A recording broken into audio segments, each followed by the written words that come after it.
but my lord, that was just close. a rough situation to be in, rough time to play Luke Goblin, as now all the rotations come out. You see the flintlocks go off right there on the bottom corner. Kingsman trying to get some shots off to third party that situation and get involved, as you see, and he does, picks up BR Juan there to get closer to the first placement threshold, as Kings opens up his angle and begins firing down towards the rest of the lobby. Yeah, he's just looking for more shots here, using the edit from the ramp to kind of peek through there. Here comes another window. He's poking his body out a little too much. You got to be careful. Kind of holding those shots there. You do expose yourself when you hold these windows. Players are constantly looking for these shots, as he is doing the same in return. And we're just outside of Neo Tilted. Yeah, and we just saw Quito actually get picked up. That was the player Kings fired towards with the one bullet that got picked up. He wasn't the one to get it. However, that was the player rotating earlier, as Kings swings his attention. Now, if you look in the bottom right-hand corner, is going to be a little bit of variable terrain in play, but it's not too bad. However, that is a long distance rotation. Yeah, this is a weird one, but at least it's not going up the mountain. It's going to go out and over, so everyone here should have a relatively okay time, regardless of which. Kings is still looking for a shot here as opposed to rotating early. Maybe he's looking for someone to kind of post something down, kind of recycle it if he can get an opportunity, but there's a baller up above him, so I don't think he's going to get lucky here with a free launch pad or anything. It's just about time to go. Let's see if he has something to get on out of here. Now there it is. He does have a launch pad, but he gets bumped on the head.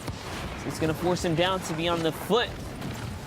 Top 25 ends up coming through there. That's the first placement threshold, and now you can see Spin opting to drop the medkit for the redeploy, so he's a little bit of mobility. Player coning himself off to finish off the mini shield, and you can see him just waiting, gets the tag, and then he turns and runs, knowing the storm is pressured on him with the changes. Could get an elim there, and it does take over. Sitch on Twitch is no longer on Twitch. He's back in the lobby.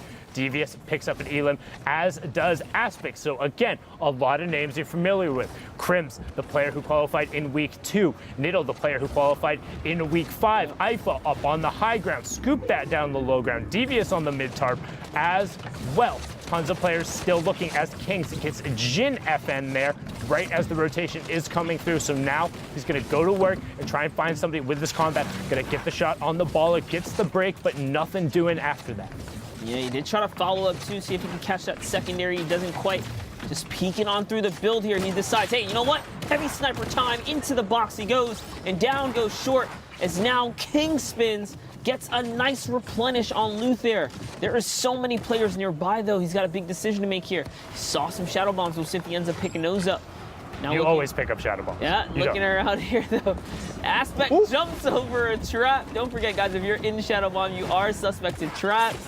All the damage, yeah, anything. all the damage. You got to be very careful. This Aspect is on the hunt right now. Fun fact, we hit the top 15 there for the second placement threshold, but that's actually what kept Demo and Bizzle out of qualification in week 6. They double popped shadow bombs when they were in 16th, pushed around a corner, and somebody was waiting with a combat shotgun, fired off 2 rounds. They got eliminated. We're 1 point shy of qualifying there, as somebody went down right after. So it's invisibility, not invincibility, as Aspect picks up Playboy Illis. And we get close to the top 10, player right on top of him, gets the ramp down in between, but that will scoop up that elim, but can he trade right back out?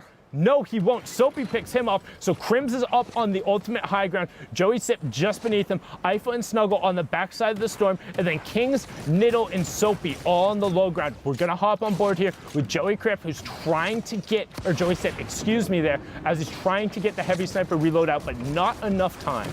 That's right, and Ifa did just pick up an elim just a bit ago, so he's still in the running here, as there are only 8 players remaining. Joey Sip's got a little bit of a problem, though. You got a World Cup qualifier right above him. Crims is so nearby. Is he going to be able to get this exchange out? Heavy snipe into the box. It was already expected. It's Niddle who goes down. He finally gave up the baller, but he is out of this game. And if I have to guess, this is Crims right here in his face. Nice trap goes down just to kind of buy him an opportunity. And up for the high ground he goes, but someone with the baller is already snatching it. Small opportunity was kind of siege there. And the high ground is snatched up again, as it is Lil G on 60 hertz, I believe. Yeah, and Kingsman was able to pick up an elim on the low ground to get some shadow bombs and get back in. That gets him into the top 5, but now Lil G is going to start raining down shots as Sophie is able to convert, and then Crims goes over because of the storm damage. So now 3 players remaining. Oh, no. Did you just cone himself out of zone? Took 30 damage there, but does still have the angles. Joey Sip had plenty of materials last time we checked in, but now actually dropping down on top of Sophie. Joey Sip challenging there. Lil G in the top right, Joey in your bottom right, as he does pick up Sophie down to 20 materials to the 15 of Lil G. Does have the raw HP advantage and mobility. So we'll see what the play ends up being. Lil G tries the heavy sniper in, down to 30 HP, down to 20, down to 10. Can he find the shots? And instead, everything misses. Joey gets it by de facto.